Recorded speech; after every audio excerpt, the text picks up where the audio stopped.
اعوذ باللہ من الشیطان الرجیم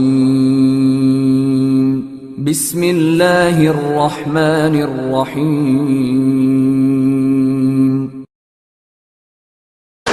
الحمد للہ نحمده ونستعینه ونستغفره ونؤمن به ونتوکل علیہ ونعوذ باللہ من شرور انفسنا ومن سیئات اعمالنا من يهده الله فلا مضل له ومن يضلله فلا هادي له واشهد ان لا اله الا الله وحده لا شريك له واشهد ان محمدا عبده ورسوله اما بعد فاعوذ بالله من الشيطان الرجيم بسم الله الرحمن الرحيم النبي أولى بالمؤمنين من أنفسهم وأزواجه أمهاتهم صدق الله العلي العظيم. محترم دوستو عزیزو،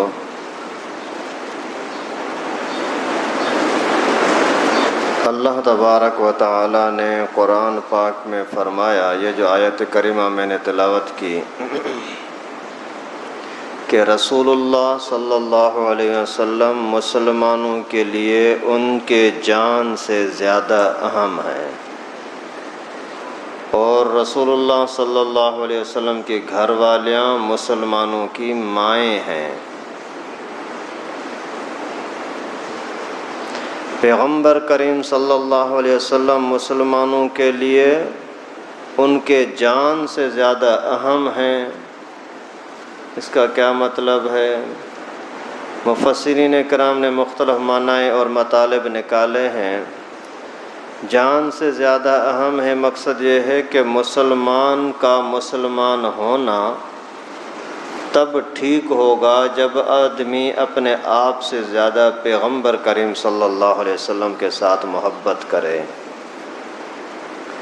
پیغمبر کریم کی محبت میں اگر اپنی جان چلی جائے، مال چلا جائے تو جانے دو، لیکن پیغمبر کریم کی عزت و ناموس پر کوئی آنچ نہ آنے دیں.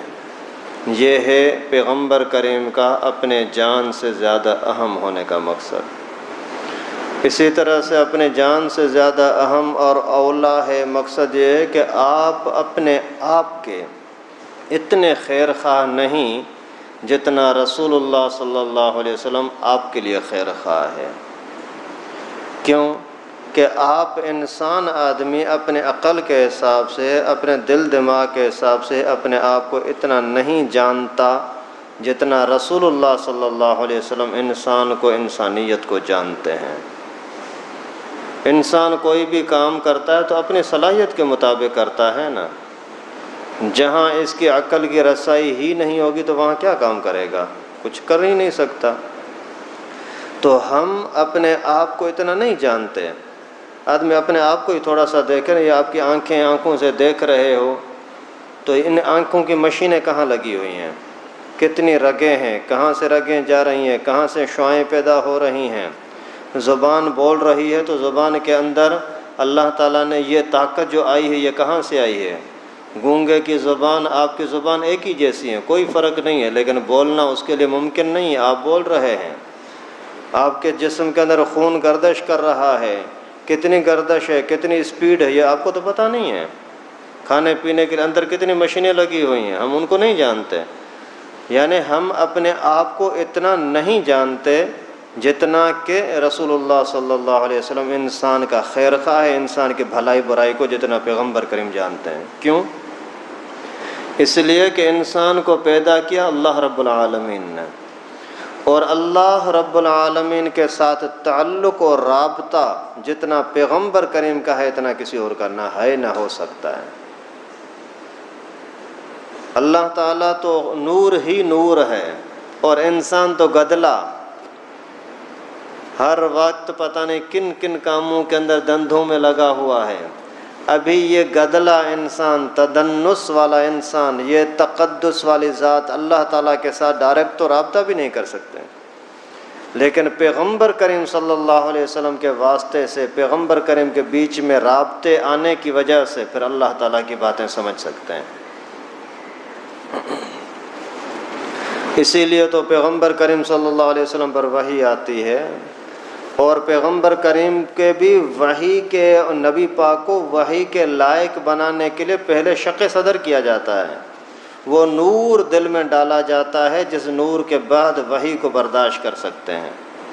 یہ ہر ایک کے ساتھ تو نہیں ہوتا۔ تو اس مناسبت سے پیغمبر کریم صلی اللہ علیہ وسلم اللہ رب العالمین کو بھی ہم سے زیادہ جانتے ہیں، اور ہمیں ہمارے حال کو بھی پیغمبر کریم ہم سے زیادہ جانتے ہیں۔ تو اسی مناسبت سے اللہ تعالیٰ نے فرمایا کہ النبی اولا بالمؤمنین، نبی مسلمانوں کے لیے ان کے جان سے بھی زیادہ اہم ہیں، یعنی آپ کا خیر خواہ ہے۔ آپ کا دل، دماغ یہ فیصلہ کرتا ہے کہ جہاں سے آئے کھاؤ، لیکن پیغمبر کریم صلی اللہ علیہ وسلم نے فرمایا نہیں، حلال طریقے سے آئے تو کھاؤ، حرام ہو تو چھوڑ دو۔ ابھی اپنے دماغ کو چھوڑ دو، اپنی رائے کو چھوڑ دو، پیغمبر کریم کے رائے پر چلو، یہ ہے تمہاری خیر خواہی۔ آپ کا دل چاہتا ہے کہ نماز پڑھو نہ پڑھو، جیسے بس زندگی گزارو، لیکن پیغمبر کریم صلی اللہ علیہ وسلم نے فرمایا کہ اللہ رب العالمین کا حکم ہے کہ نماز پڑھو، اقم الصلاۃ لدلوک الشمس الی غسق اللیل وقرآن الفجر، صبح شام سارے ٹائم پیغمبر کریم صلی اللہ علیہ وسلم نے بتلا دیا، فجر ہے، ظہر ہے، عصر ہے، مغرب ہے، عشاء ہے۔ تو اپنے دماغ کو، اپنی رائے کو چھوڑ کر کے پیغمبر کریم صلی اللہ علیہ وسلم کے فیصلے پر چلنا، یہ ہے نبی پاک کا خیر خواہ ہونا، اور اسی کے اندر ہی انسان کی بھلائی ہے۔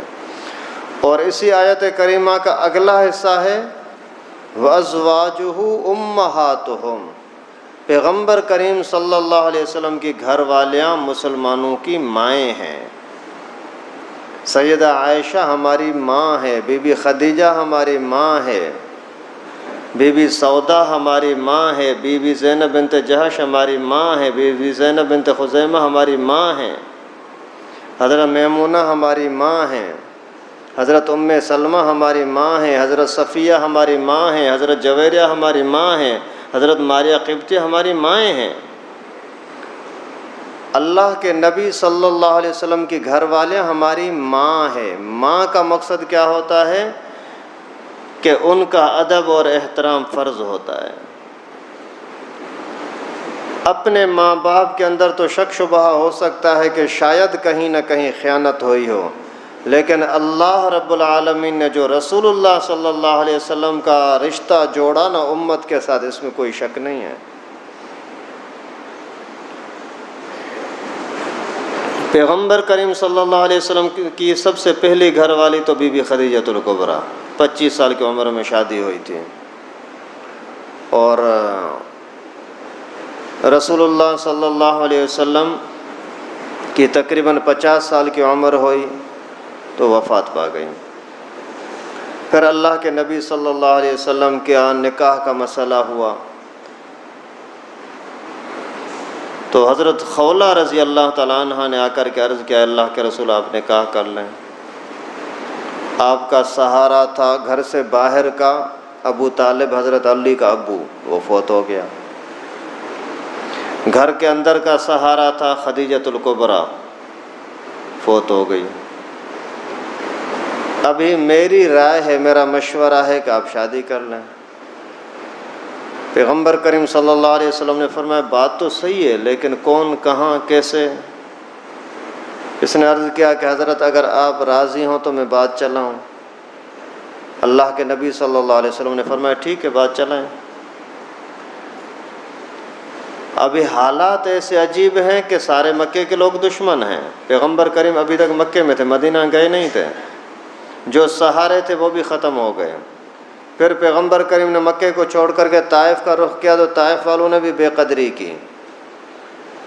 ابھی ایسا عالم تھا کہ رسول اللہ صلی اللہ علیہ وسلم کے ساتھ کوئی بات کرنے کے لیے تیار نہیں ہوتا تھا.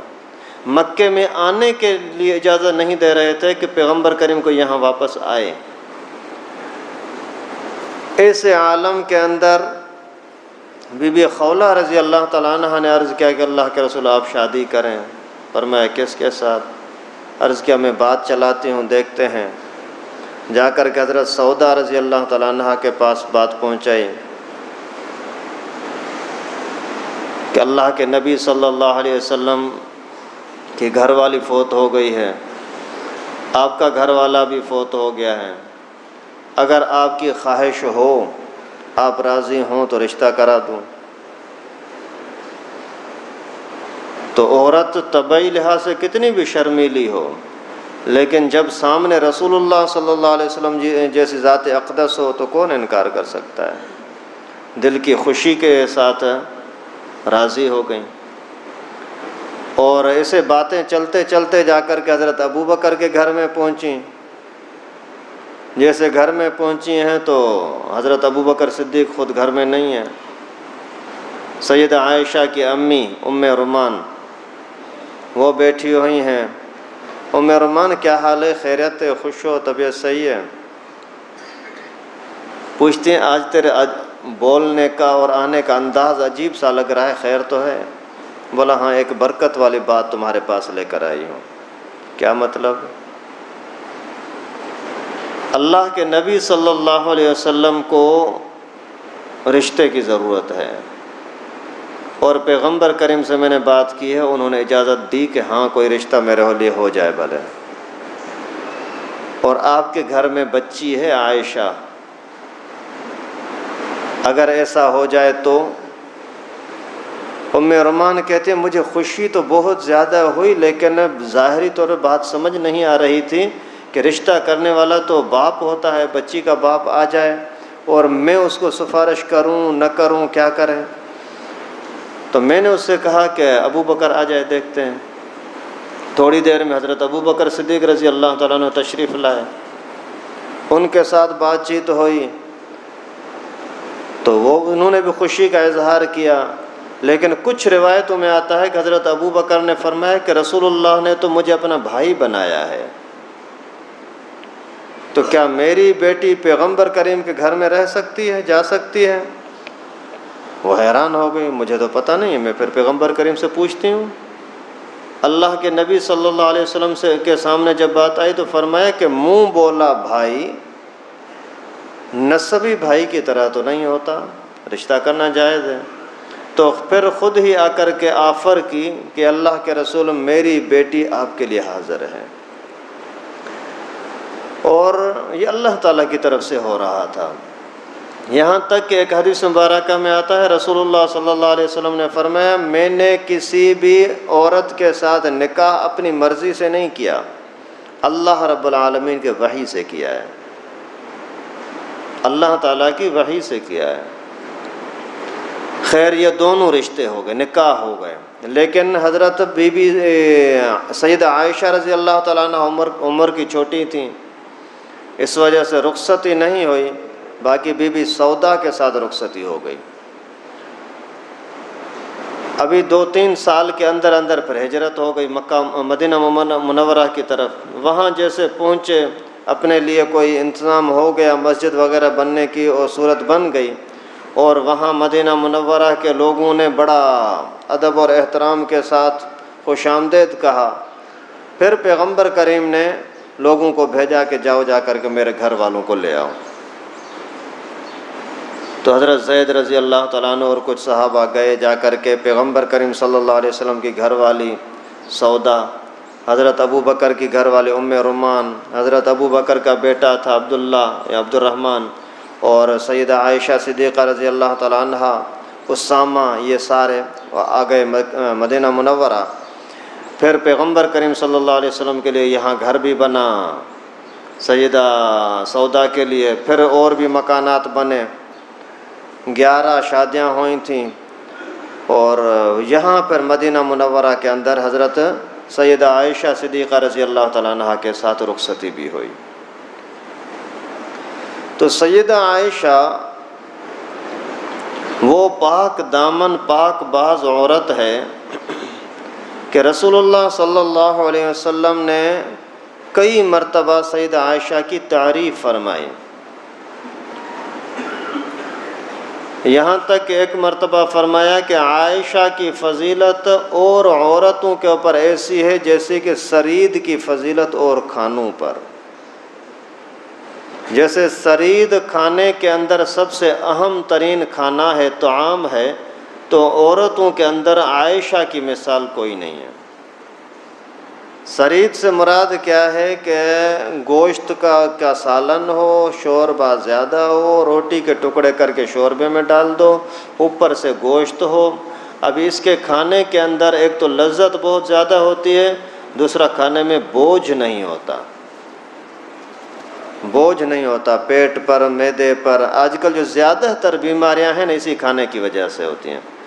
گھی زیادہ کھانا انسان کے لیے تباہی ہے، پیٹ، دل، دماغ، گلا سارے تباہ ہو جاتے ہیں، اور یہ جو گرم مسالے ڈالتے ہیں نا سارے بڑی تباہی ہے، لیکن منہ کا چسکا ہے، اس کے لیے لوگوں کو پرواہ ہی نہیں ہے، پورے اندر کو بیماریوں کے ساتھ جلا ڈالتے ہیں، لیکن منہ کا چسکا تو ضرور چاہیے۔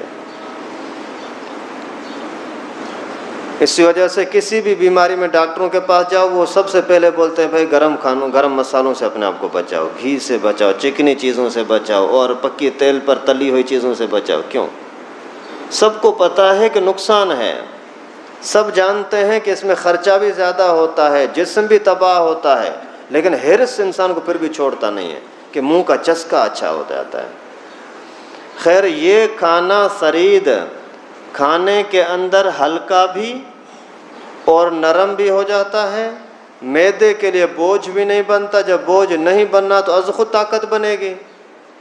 تو جیسے کھانے کے اندر کوئی اور چیز سرید کا مقابلہ نہیں کر سکتا، تو سیدہ عائشہ کے مقابلے کی بھی کوئی عورت نہیں ہے۔ اللہ کے نبی صلی اللہ علیہ وسلم نے اس زمانے کے اندر جو پوری دنیا میں سب سے پاک ترین عورتیں تھیں وہ رسول اللہ صلی اللہ علیہ وسلم کے لیے چن لیں، کیونکہ پوری امت کے لیے ان کو ماں بننا ہے۔ تو نبی پاک کے گھر کے اندر پیغمبر کریم کے بستر میں وہی عورت آ سکتی ہے جو کائنات میں سب سے زیادہ پاک ہو، اور ان میں سے ایک ہے حضرت سیدہ عائشہ صدیقہ رضی اللہ تعالیٰ عنہ، اور تقریباً صرف 9 سال رسول اللہ صلی اللہ علیہ وسلم کے ساتھ رہی ہیں بس، لیکن علم اللہ تعالیٰ نے اتنا عطا کیا کہ سارے صحابہ پیغمبر کریم صلی اللہ علیہ وسلم کے معمولات کے بارے میں سیدہ عائشہ کے پاس رجوع کرتے تھے۔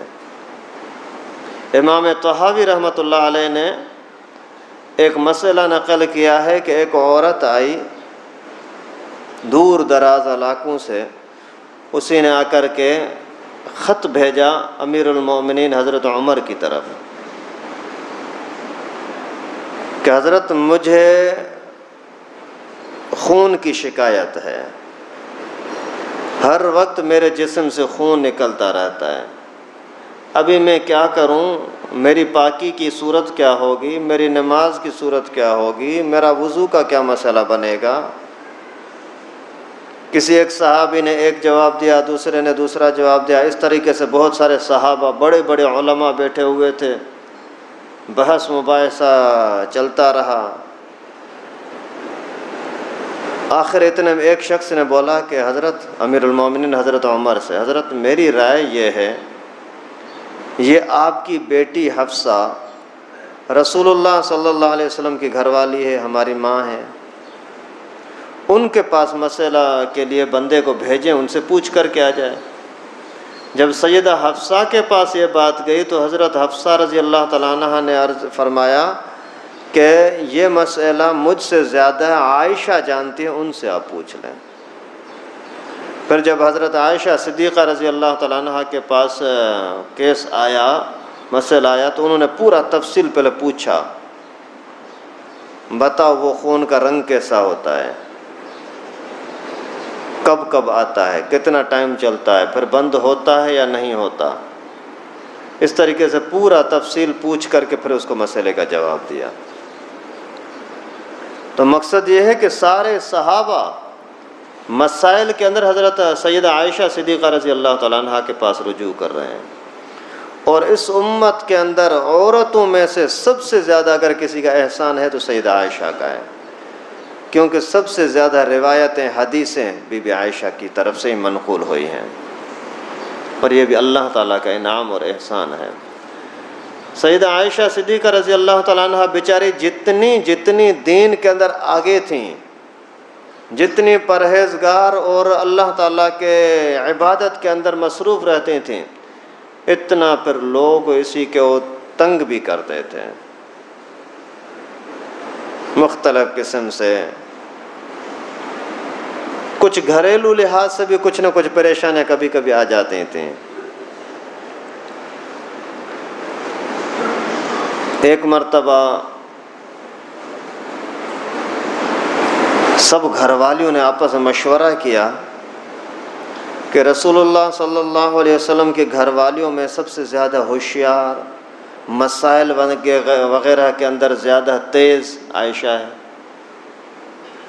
تو جس بھی صحابہ کو مسئلہ پوچھنا ہوتا ہے تو پیغمبر کریم سے پوچھ لیتے ہیں، اگر اللہ کے نبی یہاں نہیں ہوتے تو پھر عائشہ سے پوچھتے ہیں. تو عائشہ کی عزت ہمارے مقابلے میں زیادہ ہے، اور اسی وجہ سے پھر جن صحابہ کرام کو کوئی ہدیہ تحفہ وغیرہ بھیجنا ہوتا ہے وہ بھی اکثر ایسا کرتے ہیں کہ جب رسول اللہ صلی اللہ علیہ وسلم سیدہ عائشہ کے پاس ہوتے ہیں تو وہ ہدیہ بھیجتے ہیں. تو انہوں نے آپس میں مشورہ کیا کہ ایسا کرتے ہیں، کسی ایک عورت کو تیار کرتے ہیں گھر والوں میں سے ہی، جا کر کے پیغمبر کریم سے عرض کرے کہ اللہ کے رسول آپ ایک مرتبہ اعلان کر دیں کہ آپ کسی ایک باری کا انتظار نہ کریں کہ فلاں دن ہم پیغمبر کریم کو ہدیہ بھیجیں کہ جب دل چاہے ہدیہ بھیج دیا کریں. ظاہر ہے ان عورتیں آپس میں سوکن ہیں، انسانی فطرت کے لحاظ سے تو انسان ہی ہے نا. آج کل کی بھی تو عورتیں ہیں نا.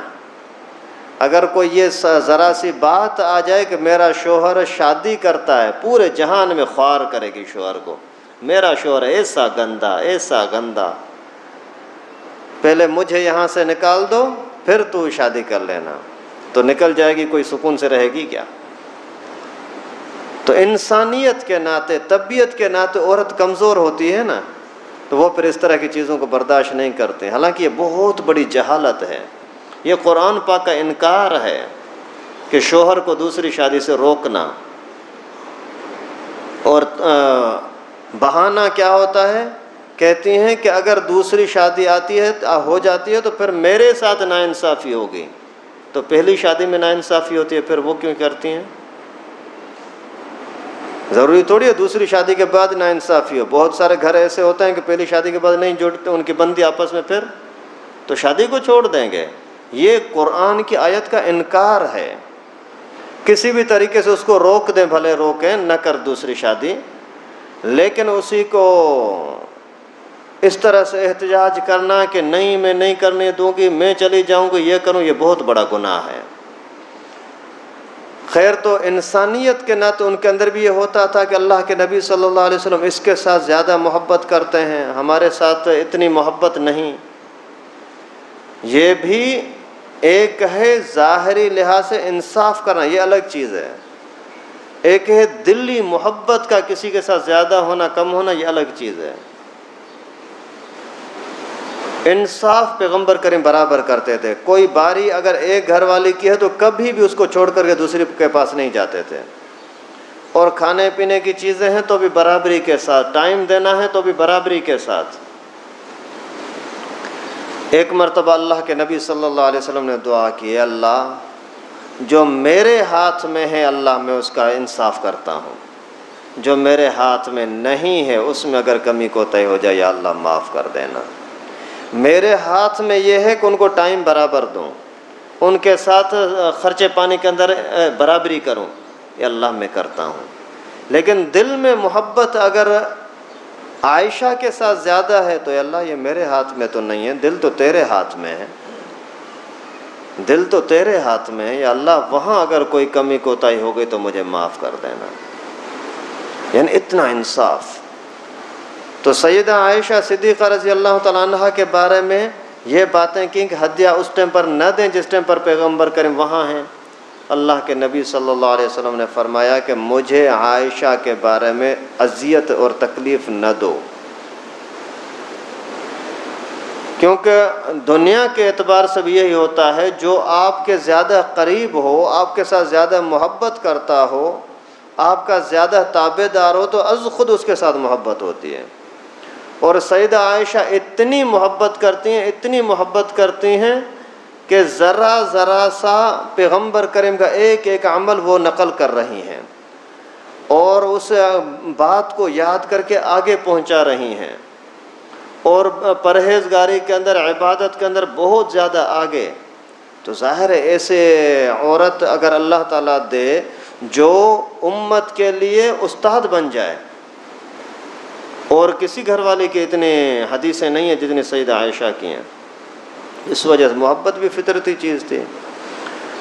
سیدہ عائشہ کہتی تھی کہ میں اللہ تعالیٰ کا بہت زیادہ شکر ادا کرتی ہوں ان باتوں پر جو اللہ نے خصوصی مجھے عنایت کی، خصوصی طور پر مجھے عنایت کی، کسی اور کو نہیں۔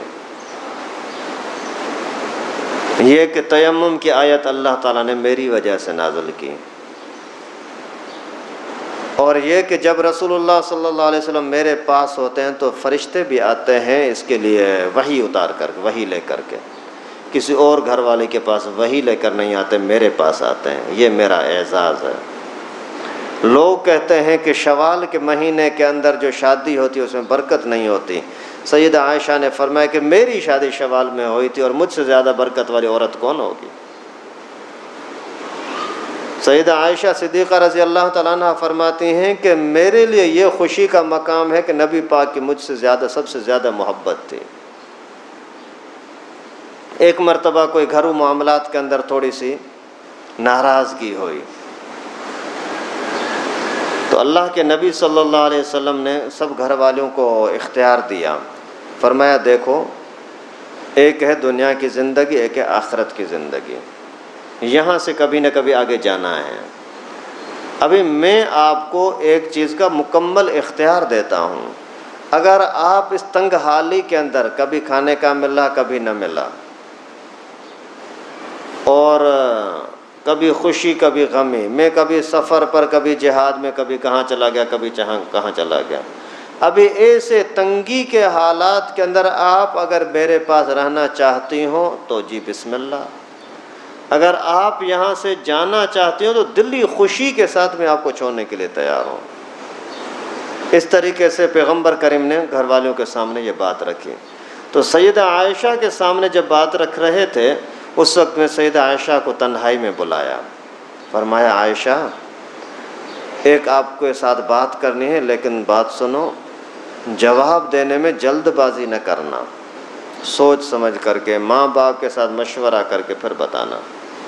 ہاں حضرت بتائیں تو صحیح بات کیا ہے؟ پیغمبر کریم صلی اللہ علیہ وسلم نے فرمایا کہ اللہ تعالیٰ نے حکم دیا ہے کہ ان کو اختیار دے دو، آپ کو پسند کریں تو بھی ٹھیک ہے، اور اگر آپ کو چھوڑ کر کے جانا چاہتے ہیں تو بھی ٹھیک ہے۔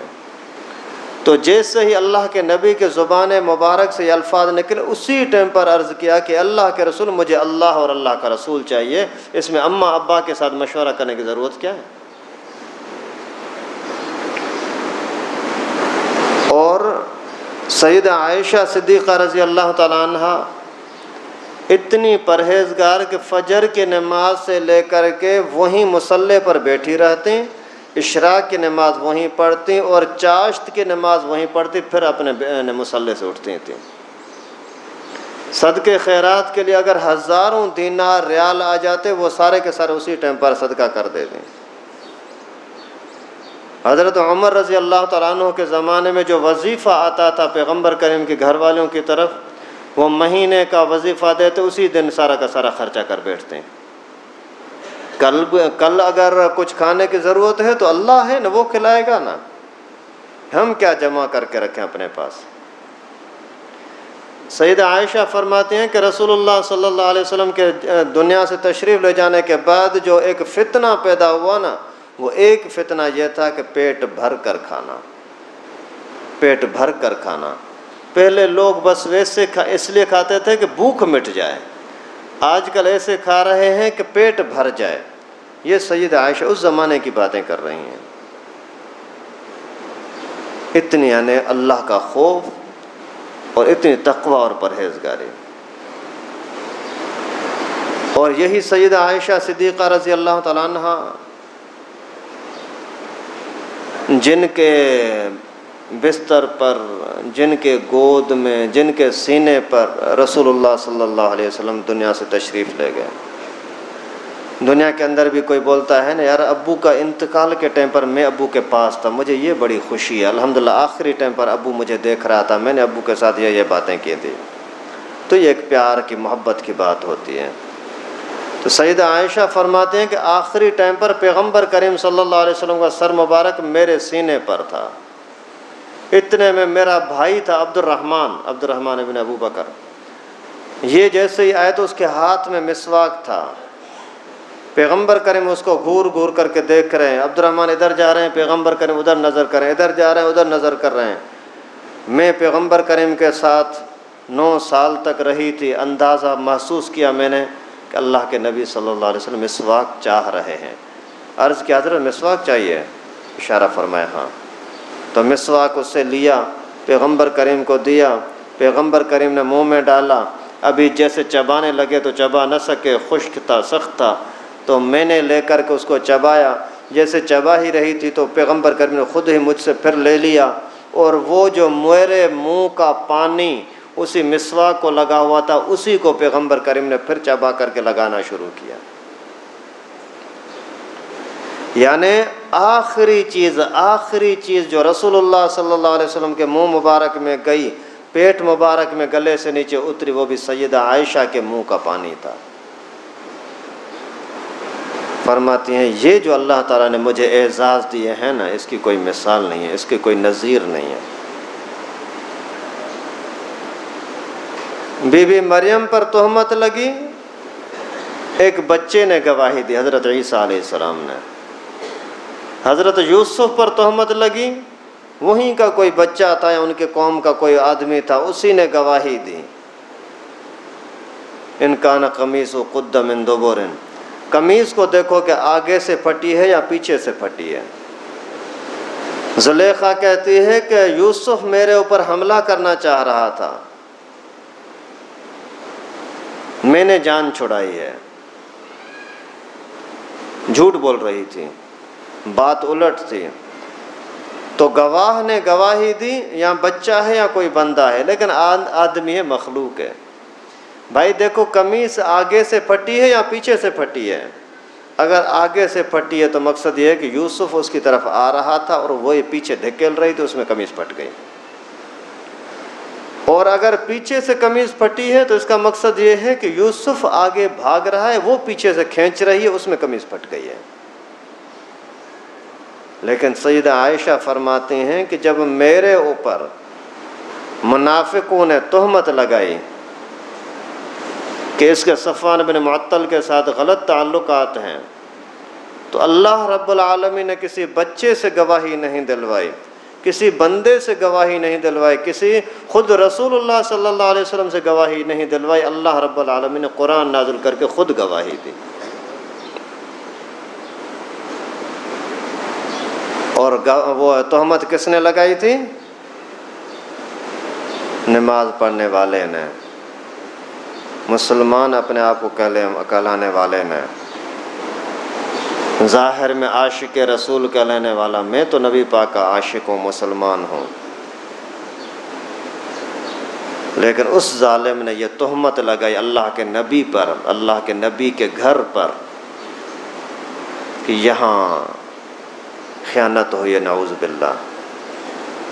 تو ہر نمازی بھی مسلمان نہیں ہوتا بھائی، ہر کلمہ پڑھنے والا بھی کوئی دیندار نہیں ہوتا۔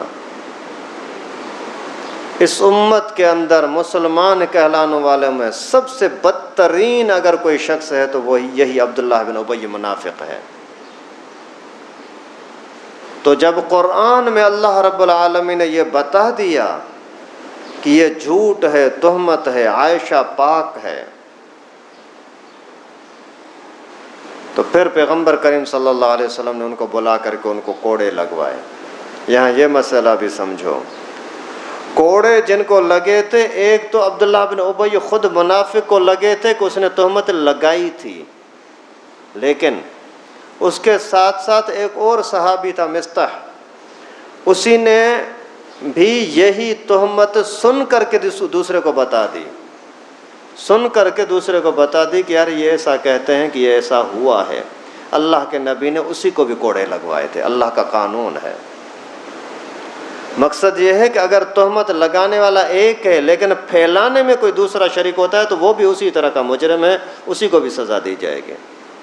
آج کل بھی جو ایک کوئی قادیانی نکل کر کے کسی عالم دین کے خلاف کوئی بکواس کرتا ہے، پھر اگر کوئی مسلمان بھی اسی بکواس کو آگے پھیلاتا ہے نا، ہاں یہ مولوی صحیح نہیں ہے، تو قیامت کے دن دونوں کی پکڑ برابر ہوگی۔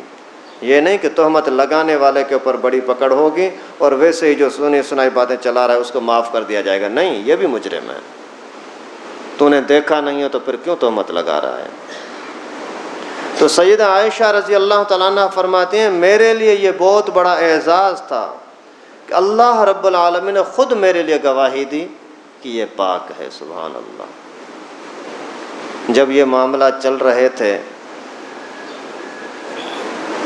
پورے شہر کے اندر یہ باتیں پھیلا دیں ظالموں نے، منافقوں نے، کہ نبی پاک کا گھرانہ پاک نہیں، نعوذ باللہ، اللہ اکبر۔ کتنی خطرناک بات ہے یار۔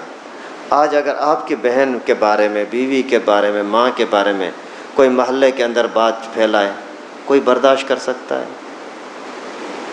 اگر سچی بات ہو، اللہ نہ کرے کسی گھر کے اندر خیانت ہو ہی ہو، وہ خیانت بھی اگر کوئی باہر پھیلا تو برداشت نہیں کر سکتا آدمی، یا مرے گا یا مارے گا یا محلہ چھوڑ جائے گا، لیکن یہ سن نہیں سکتا کہ میرے گھر کے بارے میں لوگ اس طرح کی باتیں کرتے، پھر اگرچہ سچی ہوں،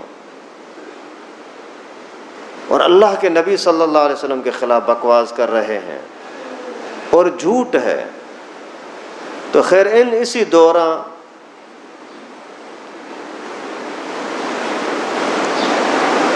پیغمبر کریم صلی اللہ علیہ وسلم کی یہی گھر والی عائشہ، ان کو ماں باپ نے بولا کہ عائشہ جو کچھ ہوا، لوگوں نے مشہور کیا تھا کیا بھی ہوا تھا، لیکن اللہ رب العالمین نے یہ کرم فرمایا کہ اور آپ کی پاک دامنی نازل فرما دی۔ ابھی آپ ایسا کریں، جائیں رسول اللہ صلی اللہ علیہ وسلم کے پاس جا کر کے اس سے معافی مانگ لیں کہ آپ کا دل دکھا میری وجہ سے۔ تو آپ کو توحید بتاتا ہوں سیدہ عائشہ کی، کہتی ہے کہ میں پیغمبر کریم صلی اللہ علیہ وسلم سے کیا معافی مانگوں، میں تو اللہ رب العالمین کا شکر ادا کروں نا جس رب نے میرے لیے یہ برات نازل فرمائی ہے۔ یعنی جہاں اپنے عزت اور تباہی اور بربادی اور اپنے اخلاص اور توحید کی بات آتی ہے تو رسول اللہ صلی اللہ علیہ وسلم کے سامنے بھی جھکتی نہیں ہے۔ امت کو سبق دیا کہ اگر جھکنا ہے تو صرف اللہ کے سامنے، بس مخلوق کے سامنے نہیں جھکنا۔ مخلوق کیا ہوتی ہے؟ یہ پاک دامن عورت جس کے بارے میں قرآن نازل ہوا، اور اس زمانے میں پیغمبر کریم نے ایک مرتبہ پوچھ لیا صحابہ سے، مجھے بتاؤ تو صحیح کیا کروں؟ یہودیوں نے تو میرے خلاف باتیں کیں، مکے کے مشرکوں نے تو میرے خلاف بڑی بکوازیں کیں، لیکن ابھی تو وہ لوگ باتیں کر رہے ہیں جو نمازیں بھی میرے پیچھے پڑھ رہے ہیں، منافق لوگ، کیا کروں؟ کیا ہونا چاہیے؟ تو حضرت عمر فاروق رضی اللہ تعالیٰ عنہ نے عرض کیا کہ اللہ کے رسول، آپ کے جسم پر جب مکھی نہیں بیٹھتی، اللہ تعالیٰ مکھی کو برداشت نہیں کرتے، اللہ تعالیٰ تیرے جسم پر مچھر کو برداشت نہیں کرتے، جب آپ ایک مرتبہ جا رہے تھے، آپ کے پاؤں کے موزے کے اندر جب ایک کوئی گندگی لگ گئی تھی، وہ اللہ کو برداشت نہیں ہوئی اور آپ کو وحی نازل فرمائی کہ موزہ پاک نہیں، اس کو اتار دے۔ جب اللہ رب العالمین آپ کے لیے اتنا کچھ برداشت نہیں کرتے تو آپ کے گھر کے اندر، آپ کے بستر پر کوئی ناپاک عورت کیسے برداشت کر سکتے ہیں؟ اتنی پاک دامنی ثابت ہوئی۔ عرض کیا اللہ کے رسول، آپ نے اپنی مرضی سے شادی کی تھی عائشہ کے ساتھ؟ فرمایا نہیں، جبرائیل آیا تھا، مجھے پہلے آ کر کے دکھایا تھا، پورا نقش صورت دکھائی تھی عائشہ کی کہ یہ آپ کے گھر میں آنے والی ہے، یہ آپ کی بیوی بننے والی ہے۔ تو حضرت عمر نے فرمایا کہ اللہ کے رسول، پر کیا اللہ رب العالمین آپ کے لیے کوئی ناپاک اور نامناسب عورت چنیں گے؟ تو رسول اللہ صلی اللہ علیہ وسلم کا چہرہ انور کھل گیا، ایسے خوشی کے اندر مہک گیا۔ اتنی کچھ وضاحت کے باوجود اسلام کے دشمن، پیغمبر کریم کے دشمن، امہات المومنین کے دشمن، اپنے آپ کے دشمن پلیت لوگ آج بھی کہتے ہیں کہ سیدہ عائشہ سے غلط کام ہوا تھا، نعوذ باللہ۔ جب قرآن پاک کے اندر کوئی ایک بات وضاحت کے ساتھ آ گئی، ابھی اس کے بعد کوئی بھی بندہ، بھلے علم والا ہو جاہل ہو، کوئی بھی ہے، اگر یہ کہتا ہے کہ سیدہ عائشہ مناسب عورت نہیں تھی تو یہ پکا کٹر قسم کا کافر ہے، یہ مسلمان نہیں ہو سکتا، کیونکہ قرآن کا انکاری ہے۔ اللہ رب العالمین سے دعا ہے کہ اللہ پاک ہم سب کو رسول اللہ صلی اللہ علیہ وسلم کی شان، امہات المومنین کی شان اور ادب و احترام کی توفیق نصیب فرمائے۔ وآخر دعوانا۔ لائک کریں ہمارے چینل کو اور سبسکرائب کریں اور بیل آئیکن کو دبانا نہ بھولیں۔